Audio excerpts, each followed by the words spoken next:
Welcome back, Lovestylers. We have Andrew and Misty today on the podcast. Andrew, what's the name of your band? Name of the band is Black Eyed Soul. Since 2000 as Black Eyed Soul. We've been playing together since 1992, you and me. It makes me sound so old. And we became Black Eyed Soul in 2000. We were the Magnets before that. We were in Central Florida area where we met and where we played. And we played that music scene of the Central Florida, East Coast music scene. And had some minimal success, had some publicity in the No Depression magazine. And we were regionally popular. We were one of the first bands in the 90s that had a full-blown website because, we had a friend in the web business. Our first record, The Magnets Black Eyed Soul, was on mp3.com's top 100. It was one of the longest running records on mp3.com, if anyone remembers mp3.com, before the big streaming services and all that stuff. With a full band as 5-piece, 6-piece, 4-piece through the years. And now it's just Misty and I. Bass, drums, and guitar are all done by Andrew. I might have played bass on one track on our last album, yes. Is that correct?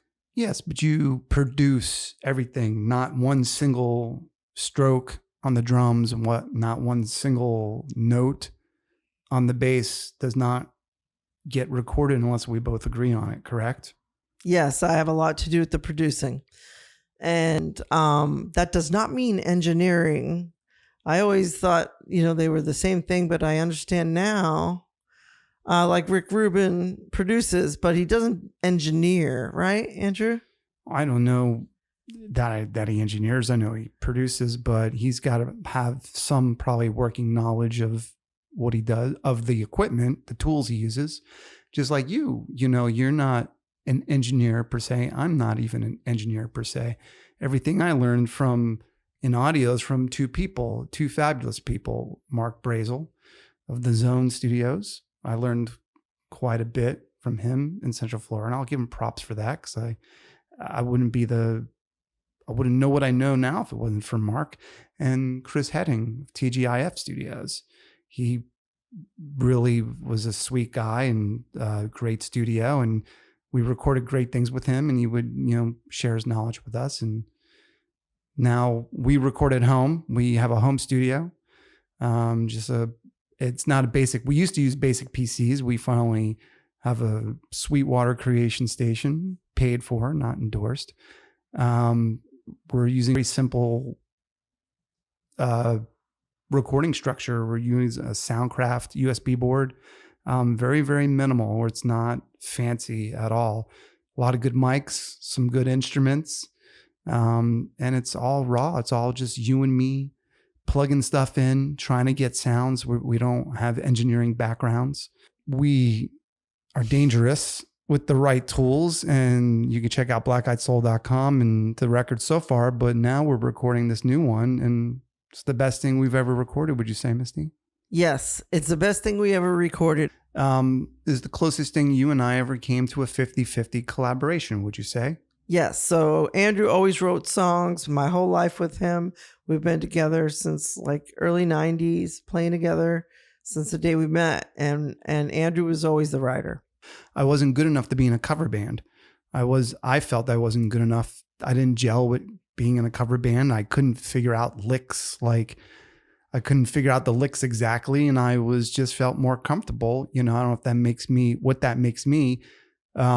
just makes me a songwriter, I guess. And I wrote original songs out of necessity because I couldn't play the Dokken songs in the 80s or 90s. So I had to write my own rendition of it that I could handle because I wasn't George Lynch, and I faked it. And not that we sound like Dokken now, we more of like a Tom Petty and the Heartbreakers. Yes. 90s power pop, Cheap Trick. Classic rock. Fountains of Wayne. Very likable.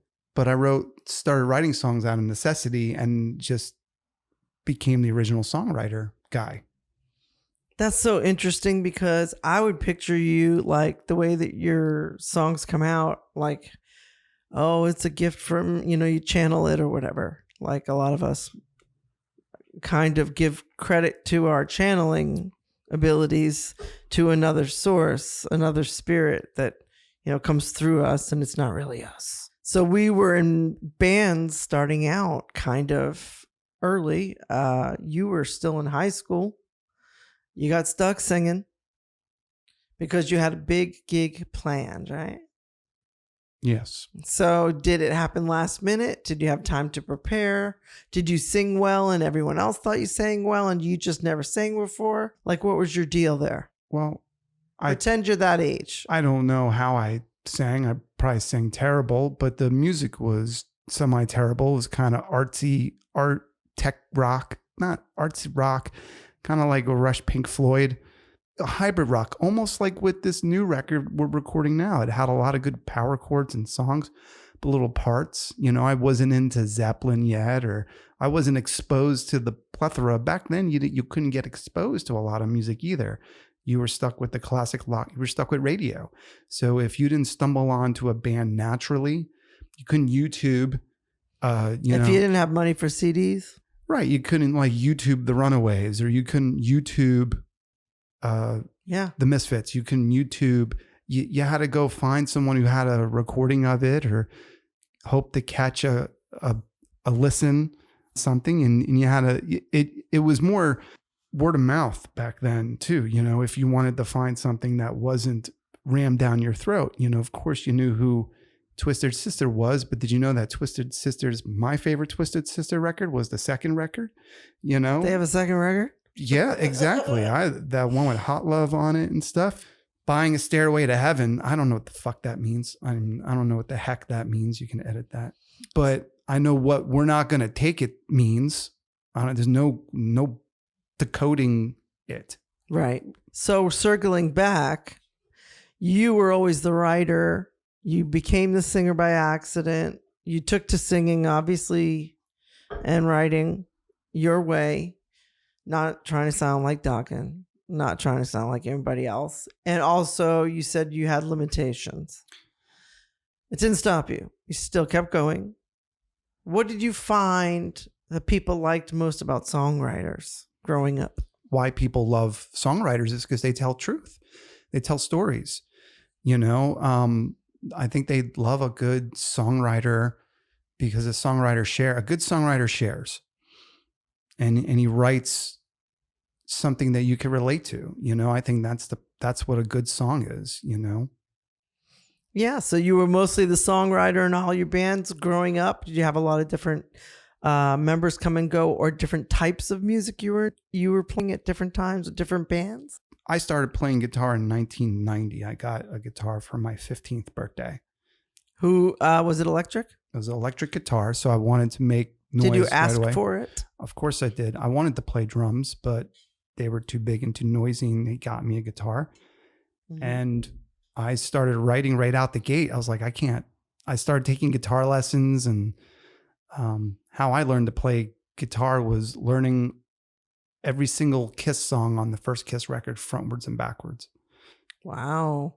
And I can play along to that. I used to be able to play along Paul Stanley's parts. I couldn't play as good as Ace, but I could play the rhythm parts, note for note, style for style. And that's where I learned style to Paul Stanley, because he has a guitar style. He has a feel. He's just like almost like he drags a beat behind Ace.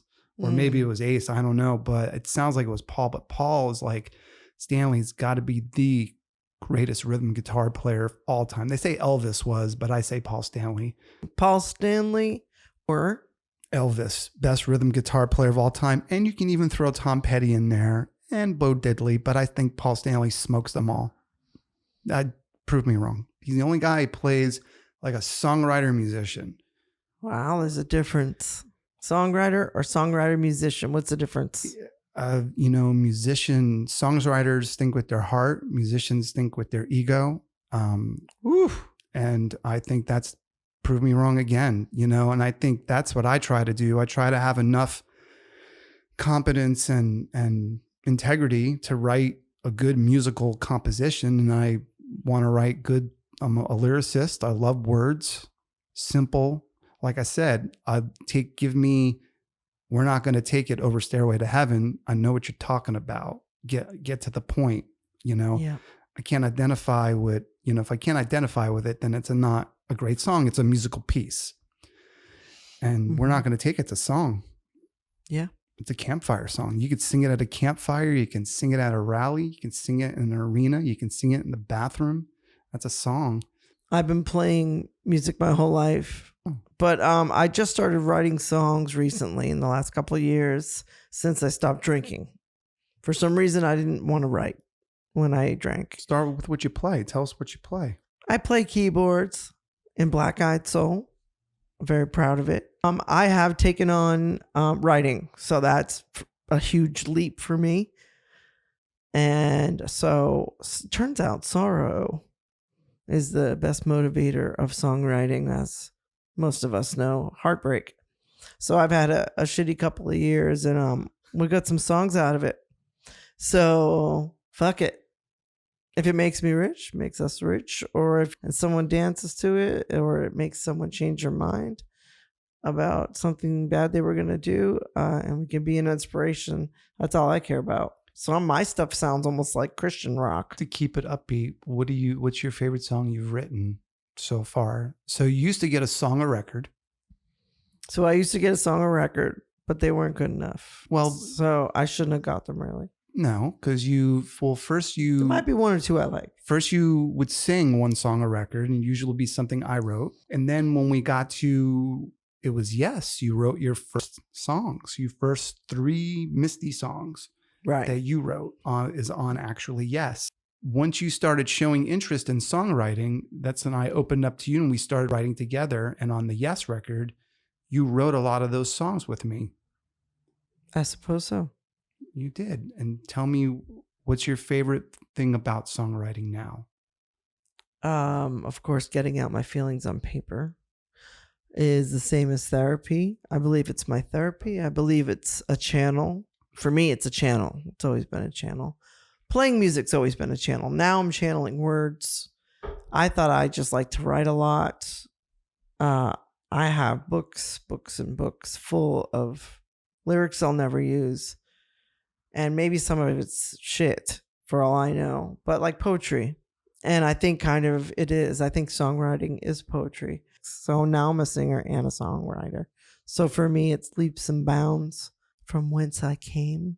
But you produced the last 3 records from top to bottom. Your first sober record was Yes. Yeah. We started writing 50-50 on the Yes record because I was clear. My brain or whatever alcohol does to you, or maybe I was just in a bad place mentally. I was clear. I think the sobriety helped. I think the sobriety helped.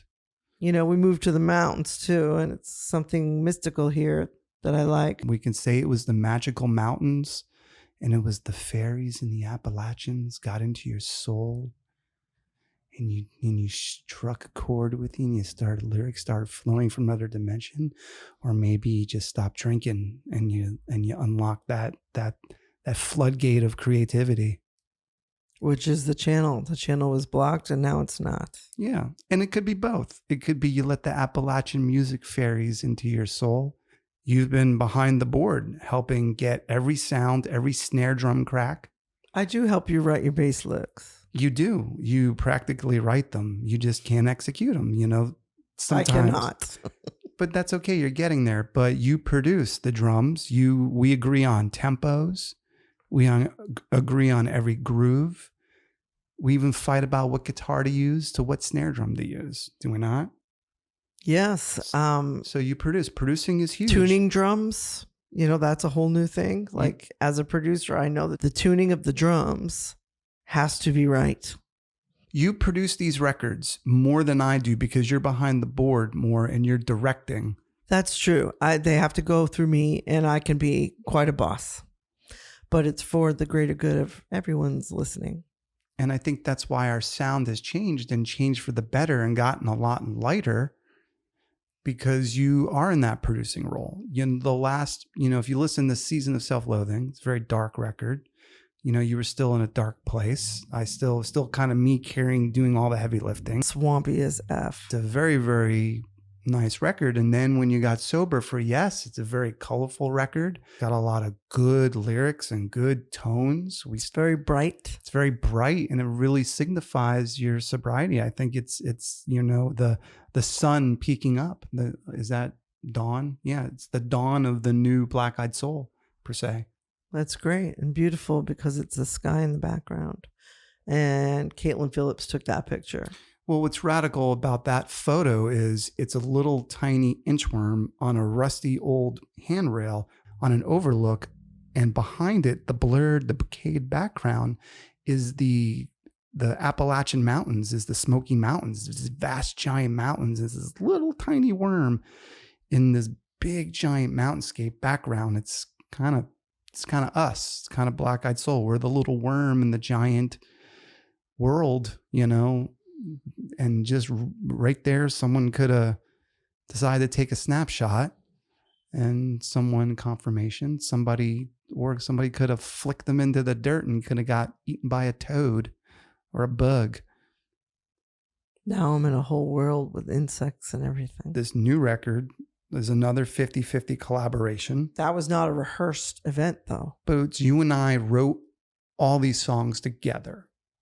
And so now you've got skin in the game and you've got stock in it. So if I'm playing, I'm only 50% of the playing. So if I'm playing a drum part and you don't like the drum part, like that kind of happened on Almost Fiction with Xander. You didn't like the drums and you made me change the drums, and I hated it at first. I thought it was cheesy and dumb, and I was mad, but I did it anyway because you made me change the part. That hardly ever happens. I usually don't get my way, but this time, was it worth it? It sounds good. It sounds definitely more Cheap Trick. It definitely sounds really awesome. And also on Yes, Twilight of My Life, you hated my drum playing. I did. On the beginning on that song, Twilight of My Life. And so what did we do? We took the drums out. Of 80% of the song. And the song is killer. It sounds so good. And you were right. And I did it to be kind of a jerk. So I said, fine, I'll take the drums out and we'll just have a song with no drums. And it worked. And that was your idea. It wasn't my idea. I was playing like Alex Van Halen drums on it like a dingus. Well, now I know I have this helper behind the scenes, and I do call it channeling because that's what it is for me. Because I don't think of these things. They just are a quick moment. Someone's giving you like a leg up. It's very spiritual for me. So I should technically not be that good, but I am. Or were you just making common sense decisions going, hey, the drums are too noisy, dummy. Let's not have drums in this cool 12-string birdsy type song. I think the channeling comes in when you realize you have to remove the drums and go, wait a minute here. We're not looking at this right. Common sense ain't going to fit. Common sense would tell you to leave the drums in the whole song. If you take them out and then they come at the end, it's just something you and I kind of do. But then when you channel and you channel the right decision, then you go back and you say, well, that was a common sense decision. Of course it sounds better with no drums. Just listen to it. I don't always agree with you there. No. You don't think channeling comes hand in hand with common sense decisions? Not always. No, not for me. Because I say shit out of nowhere and I don't know where it comes from. Also could be much more spiritual and someone helping me out. So for the record, I do believe in channeling, and I do believe in the spirit, and I do believe in the muse.